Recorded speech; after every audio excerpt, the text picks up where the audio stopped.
That's a lot, boys.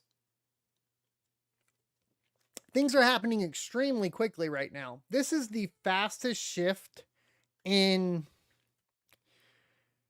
I think, in any industry. This is the fastest shifting industry I've ever seen in my lifetime. It's pretty crazy.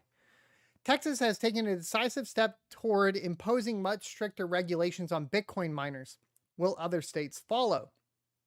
No, but we'll talk about that in a second because we have a follow-up to this article. Bitcoin requires a ton of energy to maintain its network, and Texas lawmakers have taken notice. Today, the Texas State Senate came one step closer to reaching an agreement about Senate Bill 1751, which we talked about on this channel last week or the week before. I can't remember, which will regulate how Bitcoin miners can interact with the power grid and how their earnings will be taxed. Introduced in the Texas state on March 7th, the bill sponsors are a trio of GOP state senators, Louis Colkhurst, Donna Campbell, and Robert Nichols. While New York and other states have recently emerged as some of the fiercest anti-crypto jurisdictions in the country, the implications of Texas legislation go far indeed. It may fundamentally undermine how Bitcoin miners in the state operate. The state has a power grid that is wholly separate from the rest of the country. In the last few years, it has made headlines for surge pricing and outdated or underprepared hardware. I've actually been learning a lot about this.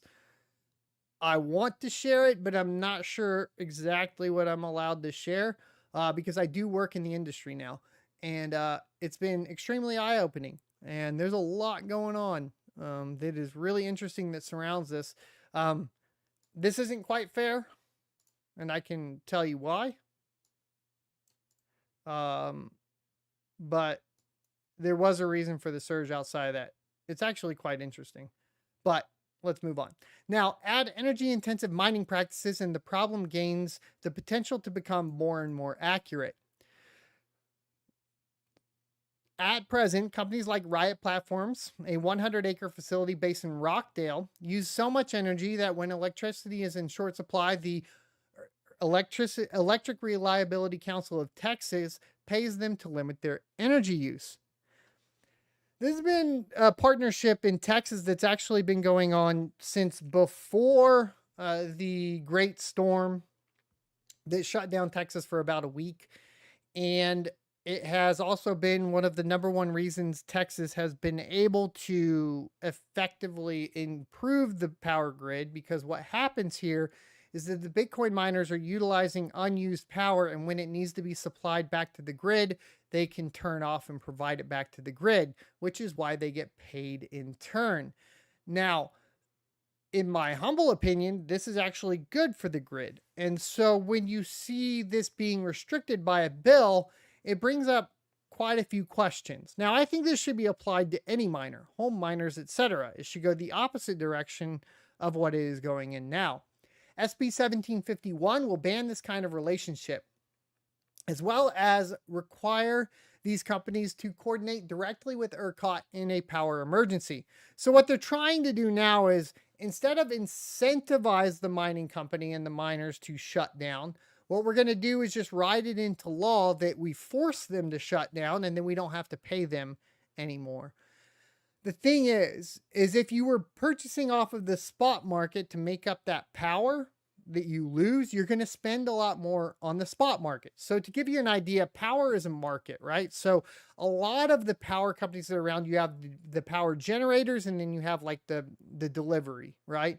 And what happens is, or the transmission. So then you have power companies that are your transmission. Typically, you're dealing with like a power company that is transmitting the power, okay?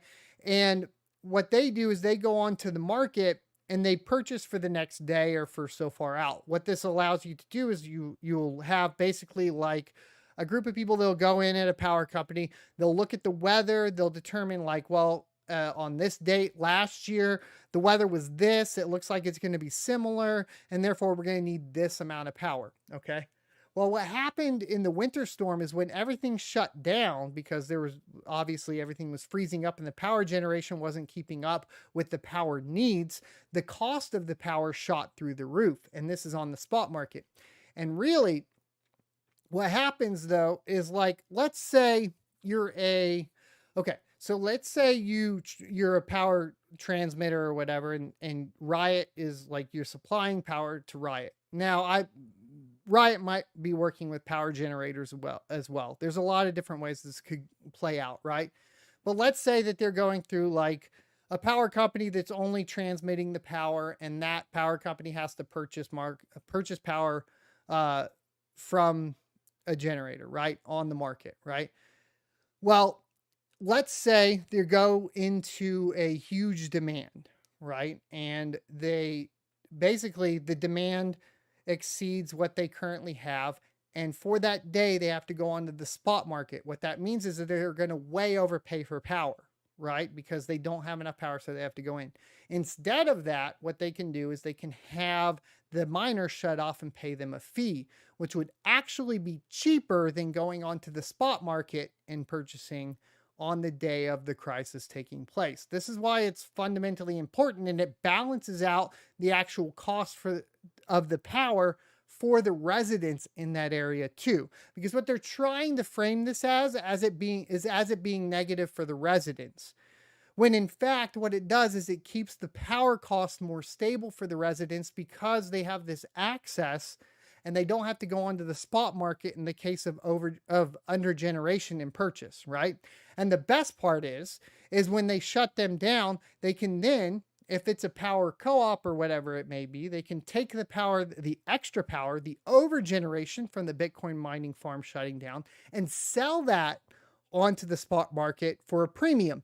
Meaning that the power companies probably, every time Riot comes down, the power company is making a significant amount more money selling that extra power back to the market, giving a piece of it to them, and then in the case of a co-op, giving a piece of it back to the members or whatever. This is the way that it all functions. This is all the stuff that I've been learning about. And it means that like your perception of like what actually is going on here and what the committee is trying to tell you is happening is not actually how it functions in reality. I hope that made enough sense. And at some point, maybe I'll do a whole video on it. If you guys want me to, let me know in the comment section below. But this is how it's functioning to balance out the price for the residents, okay? On March 28th, this Texas State Committee on Business and Commerce heard testimony on the bill. Its statute's currently pending. The Texas Bitcoin Foundation did not respond by press time to request for comment. So there you go.